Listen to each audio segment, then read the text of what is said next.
Shalom à toi, je viens te parler aujourd'hui de l'eau vive.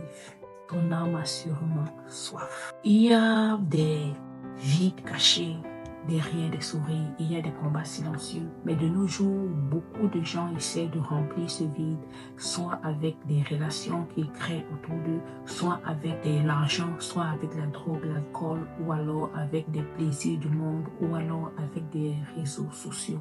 Mais en réalité, c'est que le cœur reste toujours sec. Pourquoi? Parce que ton âme a été créée pour Dieu.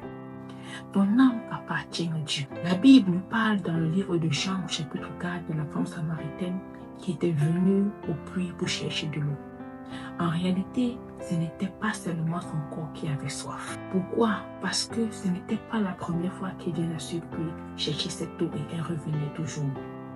Cette femme dans sa vie avait des vides, avait des combats silencieux, mais elle revenait toujours. Ce puits où elle était allée, ça représente mon frère, ma soeur. Les plaisirs du monde, ça représente les relations qu'on essaie de créer, ça représente la drogue, l'alcool dans laquelle on se mêle quand il y a ce vide autour de nous, quand il y a ce combat spirituel silencieux autour de nous. Cette femme avait toujours soif parce que c'était son âme qui était fatiguée, son âme était brisée. Son âme était sec, son âme était abattue et vide.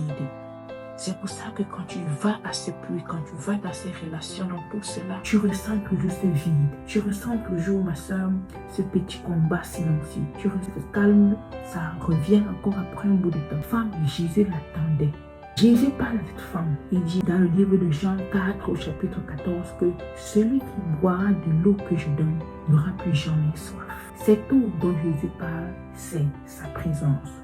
Cette eau dont Jésus parle, c'est son esprit.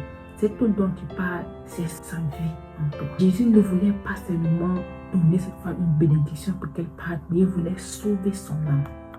Aujourd'hui, Jésus passe près de ton cœur. Jésus t'appelle. Il peut combler ce vide.